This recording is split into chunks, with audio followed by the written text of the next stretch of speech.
খুল লাগায়া নিজেকে হ্যান্ডসাম সাজতে চায়, আবার দাড়ির মধ্যে খুল লাগায়া কোট পরতে চায়। কিন্তু মনে রাখবেন, কোট পরা, টাই পরা, শিপ করা এটা মুসলমানের কালচার হতে পারে না।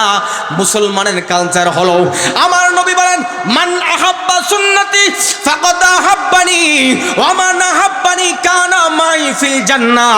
যারা আমার সুন্নতকে ভালোবাসবা, যারা আমার টুপিকে ভালোবাসবা, যারা আমার দাড়িকে ভালোবাসবা, যারা আমার সুন্নতকে ভালোবাসবা, মান আহাব্বাল সুন্নতি ফাকাদ আহাব্বানি, তারা যেন আমি নবীকে ভালোবাসলা। সুবহানাল্লাহ। মান আহাব্বা সুন্নতি ফাকাদ আহাব্বানি, যারা আমার সুন্নতকে ভালোবাসলা তারা যেন আমি নবীকে ভালোবাসলাম। এখন আমার নবীকে যদি প্রশ্ন করে, ইয়া রাসূলুল্লাহ, ইয়া হাবিবাল্লাহ, আপনার সুন্নত রাখলে কেমন লাভ হবে? আমার নবী বললেন, শুধু লাভ নয়, দুনিয়ার কোনো সার্টিফাই কেউ করতে পারবে না, তুমি জান্নাতে যাইবা। হে যুবক, আমার নবী ডাক দিয়ে বলেন, দাড়ি রাখলা, আমার নবীর সুন্নতকে মহব্বত করলা, সেই জন্য আমার নবী ডাক দিয়ে বলেন, কানা মাই ফিল জান্নাহ। তুমি দাড়ি রাখার কারণে, মাথার মধ্যে টুপি পরার কারণে, মিসওয়াক করার কারণে, সুন্নত আদায় করার কারণে তুমি আমার সাথে জান্নাতের মধ্যে থাকবা। চিৎকার করে বলেন সুবহানাল্লাহ। এই জন্য আমার যুবক ভাইয়ের সময় খুব সংকীর্ণ, এই জন্য আমি ডাইরেক্ট আলোচনার মধ্যে ঢুকে গেলাম। আমার নবী, আপনার নবীর প্রিয় একজন সাহাবা, যার নাম ছিল হযরত জাবের রাদিয়াল্লাহু তাআলা আনহু। সুবহানাল্লাহ বলবেন না? জাবের রাদিয়াল্লাহু তাআলা আনহু তিনি যুবক বয়সের মধ্যে ছিলেন। ওই যুবক জাবের রাদিয়াল্লাহু তাআলা আনহু, তিনার মুখের দাড়ির মধ্যে তেমন দাড়ি আমাদের মতো ছিল না। তিনার মুখের মধ্যে দাড়ি মাত্র একটা ছিল। অল্প বয়সের যুবক, তাগড়া যুবক, মুখের মধ্যে দাড়ি মাত্র একটা। এবার আমার নবী রহমাতুল্লাহ আলামিনের দরবারে যাইলেন। সুবহানাল্লাহ বলবেন না? দাড়ির কত সৌন্দর্য, দাড়ির কত মর্যাদা, সুন্নতের কত দাম, সুন্নতের কত মূল্যায়ন। আমার নবীর সাহাবী হযরতে জাবের রাদিয়াল্লাহু তাআলা আনহু, তিনি এমন সৌন্দর্যওয়ালা মানুষ ছিলেন, এমন সৌন্দর্যওয়ালা সাহাবী ছিলেন। জাবের রাদিয়াল্লাহু তাআলা আনহুর মুখের মধ্যে মাত্র একটা দাড়ি। কয়টা দাড়ি? অনেক যুবক আছে দাড়ি রাখতে চায় না, মনে করে, আরে হুজুর, দাড়ি তো মুখের মধ্যে একটা দুইটা দাড়ি, কেমনে রাখাম, শরম লাগে, লজ্জা লাগে, দাড়ি বেশি করে উড়ুক, কামায় টামায় সে তারপরে আমি দাড়িটা রাখবো। না, সেটা করা যাবে না। আজকের হাদিস থেকে প্রমাণ নিয়ে যাবেন, আজকের বয়ান থেকে প্রমাণ নিয়ে যাবেন, মুখের মধ্যে বেশি দাড়ি প্রয়োজন হয় না। মূল কথা হলো, আপনার মুখে যতটুকুই দাড়ি থাকুক না কেন, সেই দাড়িকে আপনি কাটতে পারবেন না। রাসূল বলেন, দাড়ি কাটে আমাকে কষ্ট দিও না। পৃথিবীর মধ্যে এমন কোন মুসলমান নাই আমার নবীকে কষ্ট দিয়া সে কোনোদিন জান্নাত আশা করতে পারে। কথা বলেন ঠিক কিনা? হাজার হাজার বয়ান শুনলে কি লাভ হবে? মাহফিল শুনে শুনে সকালে উঠে মুখের মধ্যে খুল লাগায় শিপ করলে কি লাভ হবে? নিজেকে সুন্নি দাবি করছেন, আমি নিজেকে সুন্নি দাবি করছি, কিন্তু সকালবেলা উঠে রাসূলের সুন্নতের উপর আঘাত করছি। আমার যুবক ভাইয়েরা, খবরদার, নবীর সুন্নতের প্রতি মনোযোগ দেবেন। দাড়ি মুখের সৌন্দর্য আমার নবীর চাইতে কেউ সৌন্দর্য হতে পারে নাই। আমার নবী যদি রহমাতুল আলামিন যদি মুখের মধ্যে দাড়ি লাগায় সুন্দর হইতে পারে, তাহলে আমরা কেন উম্মত হইয়া পারবো না? কথা বলে আওয়াজ করবেন ঠিক কিনা? কারণ আমার নবীর দাড়ি মুবারক অত্যন্ত সুন্দর ছিল। আমার নবীর পরনে ছিল জুব্বা মুবারক, যে বলে সুবহানাল্লাহ। আমার নবী 3 প্রকারের চুল রাখতেন, লিম্মা, জিম্মা, উফরা, 3 প্রকারের চুল রাখতেন। আমার রাসূল যখন গরমের দিন আসতেন তখন কানের লতি পর্যন্ত আমার রাসূল চুল রাখতেন। তারপরে যখন একটু বসন্তকাল হালকা শীত আসতো তখন আমার রাসূল এই ঘাড় পর্যন্ত চুল রাখতেন। তারপরে হাদিস শরীফে আসছে, আমার যখন শীত আসতো তখন আমার নবী রহমাতুল্লাহ আলামিন কাঠ পর্যন্ত চুলগুলোকে ছেড়ে দিতেন। 3 প্রকার চুল আমার নবী রহমাতুল্লাহ আলামিন সুন্নত হিসাবে রাখতেন। চিৎকার করে বলেন সুবহানাল্লাহ। কারণ আমার নবী যা করছেন উম্মতে মুহাম্মাদের জন্য তা সুন্নাত। আমার নবীর প্রত্যেকটা কর্ম উম্মতে মুহাম্মাদের জন্য সুন্নত। দুঃখের বিষয়, যুবক ভাইয়েরা আজকে দাড়ির দিকে মনোযোগ না হয়ে তারা দাড়িকে শিপ করে করে হ্যান্ডসাম সাজতে চায়। পৃথিবীর মুখের মধ্যে এমন কোন মুসলমান নাই, এমন কোন সৌন্দর্য নাই যে সৌন্দর্য আমার রাসূলের চাইতে সৌন্দর্য হতে পারে। কথা বলেন ঠিক কিনা? কারণ আমার নবী সবচাইতে সৌন্দর্য।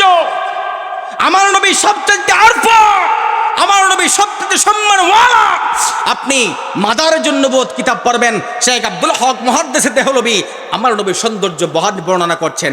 এত সৌন্দর্য, আমার নবীর চুল মোবারকের বর্ণনা করছেন, আমার নবীর বদন মোবারকের বর্ণনা করছেন, আমার নবীর দাঁত মোবারক কেমন সুন্দর ছিল। হাদিস শরীফে বয়ান আসছে, আমার নবী যখন মুস্কে হাসি দিতেন, আমার নবীর সামনের দুইটা হাত ফাঁকা একটু দেখা যাইতো। হাদিস শরীফের বয়ান সাহাবীরা বয়ান করতে লাগলেন যে আমার নবীর রহমাতুল আলামিনের দাঁত মোবারক এত সৌন্দর্য ছিল যে সূর্যের কিরণ একটা আয়নার মধ্যে লাগলে যেমন করে চিলিক মেরে উঠে, আমার নবীর সামনের দুইটা দাঁত থেকে এমন করে চিলিক মারত। একটু বড় করে বলেন না সুবহানাল্লাহ। আর আমরা হাসার সময় তো হাসতে হাসতে ব্যাট ব্যাট করে হাসি, এভাবে হাসবেন না। আমার নবী মুস্কে হাসতেন, আমার নবীর মুখ গহ্বর কেউ দেখতে পারে নাই। আমার নবী রহমাতুল্লাহ আলামিন তিনি এত সৌন্দর্য ছিলেন, তিনার দুইটা দাঁত অন্ততপক্ষে হালকা একটু মৃদু দেখা যাইতো, কিন্তু সাহাবীরা দেখতে পাইতেন আমার নবীর মৃদু দাঁতের স্পর্শতা, মৃদু দাঁতের স্পর্শতা এমন থাকতো যেন বিজলির মতো চমকায় যাইতো। চিৎকার বলবে সুবহানাল্লাহ। এত সৌন্দর্য আমার নবী ছিল, সেই নবীর উম্মত আমরা। আমার নবীর মুখের মধ্যে দাড়িগুলো কত সুন্দর ছিল। আমার বাবাজিরা বন্ধুরা, হযরত জাবের রাদিয়াল্লাহু তাআলা বয়ান করতে আল্লাহ শুনে যান, মনোযোগ সহকারে শুনে যান। জাবের রাদিয়াল্লাহু তাআলা আমার নবীর দরবারে আসলেন, মুখের মধ্যে মাত্র একটা দাড়ি। কয়টা দাড়ি? কথা বলেন। আমার নবীর রহমাতুল আলামিন জাবেরের দিকে নজর করলেন, উনজুর ইলাল জাবের, জাবেরের দিকে তাকাইলেন। হযরত জাবেরের দিকে তাকাইয়া আমার নবী রহমাতুল আলামিন একটা মুস্কি হাসি দিয়ে আমার নবী রহমাতুল আলামিন জাবেরের চেহারার দিকে তাকাইয়া আমার নবী রহমাতুল্লাহ আলামিন একটা মুস্কি হাসি দিলেন। আমার নবী রহমাতুল্লাহ আলামিন যখন জাবেরের চেহারার দিকে তাকায় মুস্কি হাসি দিলেন, জাবের মনে করতে লাগলেন আমার নবী রহমাতুল্লাহ আলামিন মনে হয় আমার মুখের দাড়ি দেখা, আমার বুকের মধ্যে একটা দাড়ি, সেই জন্য মনে হয় আমার নবী মুস্কি হাসি দিলেন। এই জন্য তার কষ্ট লেগেছিল, তার কাঁধে ব্যথা লেগেছিল। এবার জাবের রাদিয়াল্লাহু তাআলা তিনি মনে করতে লাগলেন, হাই রে, মানুষের সৌন্দর্যের মতো আমার মুখের মধ্যে মুখ ভরা দাড়ি নাই, যার কারণে আমার মুখের দাড়িগুলা না থাকার কারণে সৌন্দর্য কম দেখা যায়। আমার নবী মনে হয় একটা দাড়ি আছে বিদায় আমার নবী মুস্কি হাসছে। সুবহানাল্লাহ বলবেন না? এবার জাবের রাদিয়াল্লাহু তাআলা তিনি বাসার মধ্যে যাইলেন। বাসার মধ্যে যাইয়া হযরত জাবের, আল্লাহু আকবার বলেন, হযরত জাবের রাদিয়াল্লাহু তাআলা বাসার মধ্যে যাইয়া তিনি চিন্তা করতে লাগলেন, খাইরে আমার মুখের মধ্যে একটা দাড়ি, আমার নবী মনে হয় আমার দাড়ি দেখা বড় কষ্ট পেয়েছে, এজন্য আমার নবী কৌতূহল বশত মুস্কি হেসেছে। না না না, এই দাড়ি মুখের মধ্যে আমি আর রাখবো না। এবার জাবের রাদিয়াল্লাহু তাআলা আনহু তিনি কি করলেন, একটা কেচি নিলেন। ওই কেচিটা নেওয়ার পর মুখের একটা মাত্র দাড়ি, সেই দাড়িটা হযরত জাবের কেটে ফেললেন। কেটে ফেলার পর তিনি পরের দিন আবার নবী রহমাতুল্লাহ আলামিনের দরবারে যাইলেন। আমার নবীর দরবারে যাওয়ার পর আমার নবী রহমাতুল্লাহ আলামিন হযরত জাবেরের দিকে তাকাইলেন। জাবেরের দিকে তাকানোর পরে আমার নবী রহমাতুল্লাহ আলামিন জাবেরের দিকে তাকাইয়া আমার নবীর চেহারাটা ফিরাইয়া নিলেন। এবার জাবের রাদিয়াল্লাহু তাআলা টেনশনের মধ্যে পড়ে গেলেন, টেনশনের মধ্যে পড়ে গেলেন।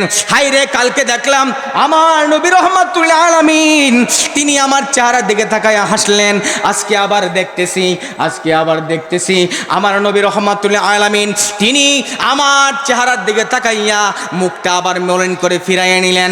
এবার জাবের রাদিয়াল্লাহু তাআলা আনহু আমার নবী রহমাতুল্লাহ আলামিনের কদমে হাজির হইলেন। হাজির হইয়া বলতে লাগলেন, ইয়া রাসূলুল্লাহ, ইয়া হাবিবাল্লাহ, নবী গো, ও মায়ার নবী, দয়ার নবী, কালকে আমার ফিদাকে ইয়া রাসূলুল্লাহ, নবী গো, আমার জান কুরবান, আমার আব্বা আম্মার জান কুরবান আপনার কদমে। ইয়া রাসূলুল্লাহ, গতকাল দেখলাম আপনি নবী আমার চেহারার দিকে তাকাইয়া আপনি মুস্কি হাসলেন, আজকে কেন ইয়া রাসূলুল্লাহ জানার মতো কৌতূহল জাগলো, আপনি কেন আমার চেহারার দিকে তাকাইয়া আবার আপনার চেহারা মোবারক অন্যদিকে ফিরাইয়া নিলেন, আপনার মুখটা মলিন হয়ে গেল। ইয়া রাসূলুল্লাহ হাকিকতটা একটু আমাকে বলে দেন। আমার নবী ডাক দেখো যাবে, ও জাবের রে, গতকাল যখন তোমার মুখের মধ্যে আমি একটা মাত্র দাড়ি দেখেছিলাম, এ জাবের রে, ওই দাড়িটার মধ্যে আমি দেখতে পাইলাম একটার উপর একটা ফেরেশতা, একটার উপর একটা ফেরেশতা এমন করে লটকায়া ধইরা রাখছে। এইভাবে আমি দেখতে পাইলাম ৭০,০০০ ফেরেশতা তোমার দাড়ির মধ্যে এমন করে লটকায়া ধরছে। এই জন্য আমি রহমাতুল আলামিন ফেরেশতাদের কর্মকাণ্ড দেখিয়া আমি রহমাতুল আলামিন মুস্কি হাসি দিলাম। আল্লাহু আকবার।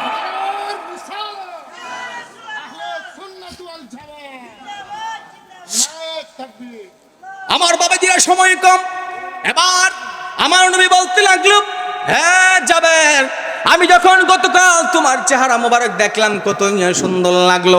এবার আমার নবী বলেন, হ্যাঁ জাবের, তোমার মুখের দাড়ির এত সৌন্দর্য, দাড়ির এত সম্মান, তাইলে বোঝা গেল প্রত্যেকের মানুষের মধ্যে অসংখ্য দাড়ি থাকে, সবগুলা দাড়ির মধ্যে অসংখ্য ফেরেশতা থাকে। এই জন্য গভীর অনুরোধ করে দিয়ে যায়, আমার যুবক ভাইয়েরা, আমার যুবক ভাইয়েরা, আর কোনোদিন দাড়ির মধ্যে খুল লাগাইবেন না, আর দাড়ি কোনোদিন চাষবেন না। আমার রহমাতুল আলামিনকে জাবের ডাক দিয়ে বলি, ইয়া রাসূলুল্লাহ, ইয়া হাবিবাল্লাহ, আজকে থেকে আমি ওয়াদা করলাম আমার মুখের দাড়ি কোনোদিন আমি ঝাড়ব